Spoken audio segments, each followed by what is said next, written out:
After hearing all of our complaints about the iPads being limited by software and not taking advantage of the incredible hardware on board them, Apple heard all of these complaints, they received them, they pondered them in their hearts, and decided, we suck, they hate us, and instead of making the iPad more capable with its software, they're just gonna focus on crazy R&D projects of wireless charging, which has already been mentioned several times in the past, mostly by Bloomberg's Mark Gurman, who has a pretty reliable track record, and he doubled down this morning that in 2022, Apple is going to release iPad Pros with a new design and wireless charging. But I'm not seeing anyone wildly speculate on how exactly you're going to implement wireless charging into an iPad, and your boy loves to wildly speculate, so that's what we're doing today. Let's begin. First off, when Apple refers to wireless charging, a lot of the time it's not exactly wireless. In fact, I like referring to it as inductive charging most of the time because at least how Apple advertises MagSafe and wireless charging, there's usually still a wire attached, there's still a wire involved, usually pretty close to the iPhone anyway, but the difference is you're magnetically sending a charge through these coils on the back when they align close together, and you no longer have to really use a port to charge the device. So some people call it portless charging. Wireless is kind of an overgeneralization, but it makes sense for marketing. But of course, between iPhones, AirPods, and Apple Watches, which all technically support a form of inductive charging, you basically put some coils on the back because you have a big display on the front and you don't have much thickness on the side to work with. So the nice convenient thing about inductive charging, and the reason I always do it with my iPhone, is because it only requires one hand for me to just, drop my phone or drop my AirPods or even drop my Apple Watch on a little inductive circle and it starts charging. I don't have to hold the device with one hand and the charge cable with another, align the cable and port to plug into each other. That takes up a tad more time, and it's also just far more futuristic and cool to be able to drop your device and it just starts charging. So I like that aspect of it. I'm not anti-wireless charging. As you guys know, I basically haven't used the lightning port on my iPhone more than likely 4 or 5 times in the past 4 years. It's very, very rare for me to ever need to plug in my iPhone directly, but how exactly is Apple supposed to implement this inductive charging method on an iPad when it's substantially larger? And that's not the only problem. The other issue is that like 80 to 90% of all iPads are used with smart folio cases or Magic Keyboard cases, all of which are typically made of some type of metal that magnetically attaches to the back and covers up the iPad even more so. So even if you did the crazy Tailosive Tech 2018 iPad Pro concept and you just switched the iPad Pro to a glass back, which by the way, that's going to make it far heavier, which because you partner this thing with accessories, that's going to get more annoying, and also not to mention more prone to being dropped and cracked, although the glass may help it be a tad less bendable.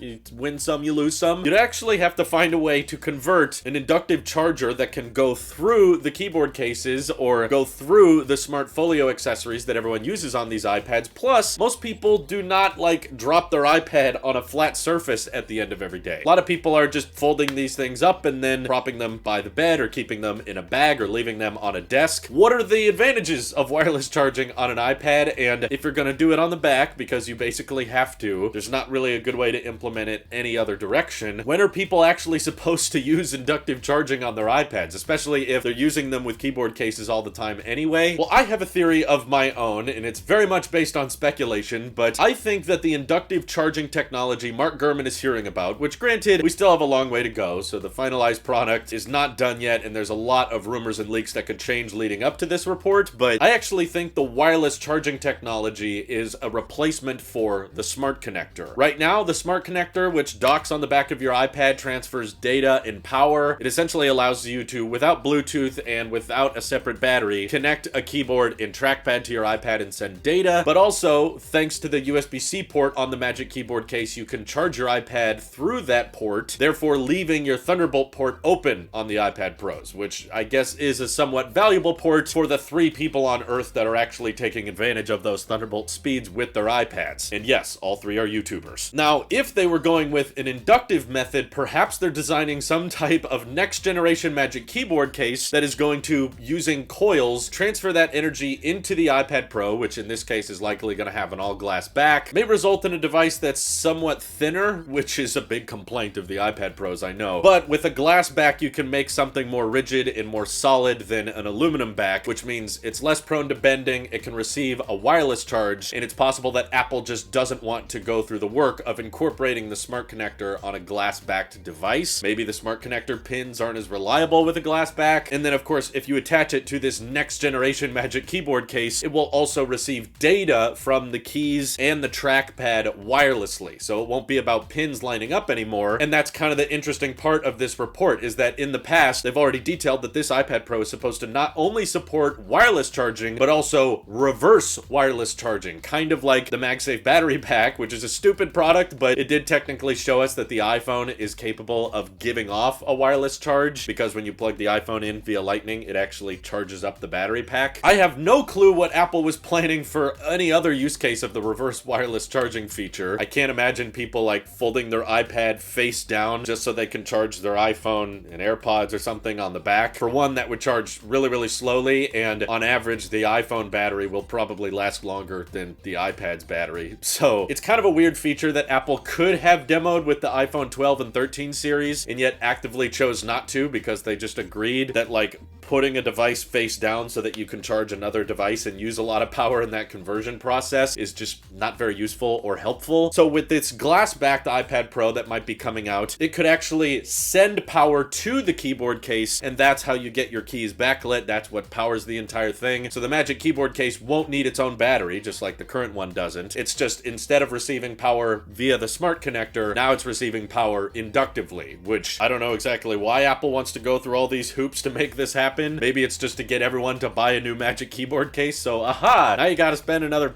$400 on your keyboard with your $1,000 iPad. But this is unfortunately the direction the iPad hardware team has to go in when they're not allowed to make the software more capable. So you're just kind of forced on extremely overkill hardware, and perhaps this updated design, which will likely be rocking mini LED on both sizes, could have thinner bezels. You know, maybe Apple decides that we wanted to make the iPad thinner and lighter, and if we tried to make it any thinner with the aluminum enclosure, it became too fragile. So in order to make the iPad Pro even thinner, we had to make it out of glass to improve the rigidity, prevent it from bending so much, and that glass meant that in order to retain the smart connector functionality, we had to build in wireless and reverse wireless charging. But the idea of using the current MagSafe puck to just like sit a giant iPad on top of, that sounds too ridiculous to me, and I don't think it's gonna happen. And I also don't think Apple is planning like a MagSafe XL where you just have a giant puck that you put the iPad Pro on, because you would have to take it out of its case every time you want to charge it, or they would have to make it really, really powerful to charge through those cases, which often have metal on the inside. And again, I don't see people like at the end of the day dropping their iPad on a big flat charge mat. Because of its form factor and because of its size, it just makes way more sense to charge it through a wire, and I don't think that the wireless charging capability is being added to replace ported charging, especially given they just added Thunderbolt to this thing. So I don't think they're pursuing a portless future, and if they were planning on using the traditional MagSafe charge puck, this would actually make way more sense on the iPad mini, which is smaller and can technically fit in some people's pockets. That's the closest thing to an iPhone you'd have, but we're not talking about wireless charging on any of the small iPads. Mark Gurman is just saying the pros are getting it. So personally, that's how I think it's going to be implemented if this ends up being real, but also it may prove to be far more complicated, far more expensive than Apple plans, and they could scrap it entirely, which frankly, I wouldn't mind, because I don't think the iPad needs a glass back, or it needs to be thinner, or thinner bezels, or any of that crap just to make it look fancier. I think it needs better software, and they need to address that before they get any more overkill hardware on this thing. But how do you think Apple is going to implement wireless charging on iPad Pros? Do you think it makes sense? Are there some use cases I'm not thinking about? Feel free to let me know down in the comments. This is your Apple Sheep here. I'll see you all in the next one.